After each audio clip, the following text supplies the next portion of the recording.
अस्सलाम वालेकुम नाजरीन। ड्रामा सीरियल बिस्मिल की असल कहानी तो अब शुरू हुई है, जहां पर इस रिहाम को तोकीर मियां की बेवफाई के बारे में मालूम हो गया। वहां पर ये मूसा भी खामोश नहीं बैठेगा बल्कि मासूमा पर पिस्तौल तान देगा।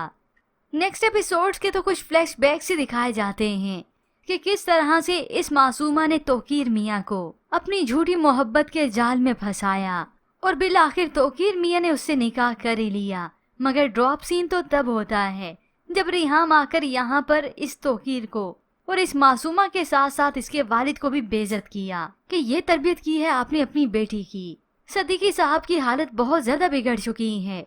डॉक्टर्स ने तो जवाब भी दे दिया। तोकीर मियाँ रात बड़ी देर से घर वापस लौटते हैं और रिहाम बेगम तब भी घर वापस नहीं आई। वो तो दिन की निकली थी। तो ऐसे में मूसा अपने वालिद के पास आया, उनसे पूछता है, डैड क्या हुआ, मामा कहाँ हैं? उन्हें कब से मैं कॉल कर रहा हूँ, उन्होंने मेरी कॉल काट दी और फिर फोन ऑफ कर दिया।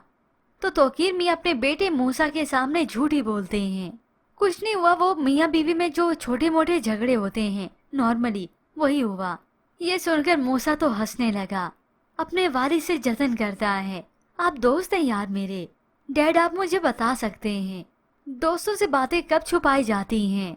तो वो इसे टाल ही देते हैं, कुछ नहीं हुआ। मगर फिर ऐन इसी वक्त रिहाम बेगम यहाँ पे आ जाती हैं और वही आकर कहती हैं, मैं बताती हूँ। दोनों ही बाप बेटा मुतवज्जा होते हैं। तो मूसा को आखिरकार वालदा ने बता ही दिया, तुम्हारे डैड ने एक और शादी कर ली है। ये सुनकर मूसा के पैरों तले तो जैसे जमीन निकल गई हो। वो तो अपने दोस्त के वालिद की दूसरी शादी पर इतना डिस्टर्ब हो गया था, मगर अब जब ये हकीकत सामने आई, जिस इंसान ने आपके साथ इतने अच्छे सारे मोमेंट्स शेयर किए, डैड आपने उसी को धोखा दिया, तो मूसा आपे से बाहर हो जाता है। बहुत जज्बाती हुआ अपने वालिद को कहता है, you are a selfish man, आप एक खुदगर्ज शख्स हैं। तोकीर मियाँ अपनी बात कहने की इजाजत लेते हैं, उससे पूछते मुझे अपनी बात तो कहने दो। मगर मूसा कुछ नहीं सुनता। उसी वक्त अपने वालिद को इग्नोर करके अपने कमरे में चला जाता है और कमरे का दरवाजा वो बंद कर लेता है। कमरे में जाकर चीखो पुकार करता है, टेबल पर पड़ी चीजें सारी तोड़ दी, सत्यानाश कर दिया पूरे कमरे का।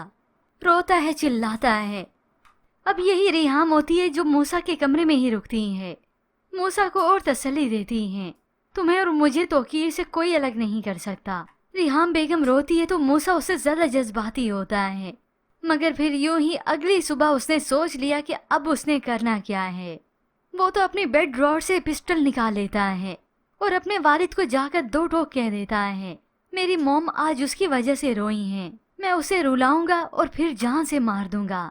ये सब सुनकर तो तोकीर मियाँ और ज्यादा परेशान हो जाते हैं, क्योंकि रिहाम के साथ जो कुछ करना था वो तो कर ही लेते, लेकिन मूसा के आगे वो कुछ बोल ही ना सके।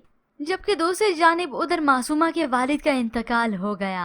घर में सफ़े मातम बिछ जाता है और ऐसे में इस मासूमा डायन को तो और भी ज्यादा मौका मिल गया तोकीर मियाँ को अपने हाथ में करने का, कि रिहाम की वजह से मेरे वालिद मर गए, इस दुनिया से ही चले गए।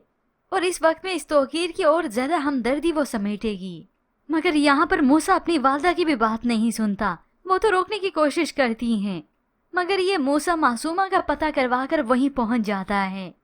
मासूमा जिसके वालिद का इंतकाल हो गया, लेकिन मूसा किसी बात का लिहाज नहीं करता। उसी वक्त मासूमा पर जाकर पिस्तौल तान देता है। ये देखकर तो इस मासूमा की आंखें ही बाहर निकल आईं, क्योंकि उसे लगा था कि बस उसकी उल्टी गेम उसी पे पड़ गई। तो ऐन इसी वक्त जुहेब आकर मासूमा को बचा लेता है, मूसा को धक्का देता है। यूं ही अब मासूमा अपनी चालों में रुकेगी नहीं।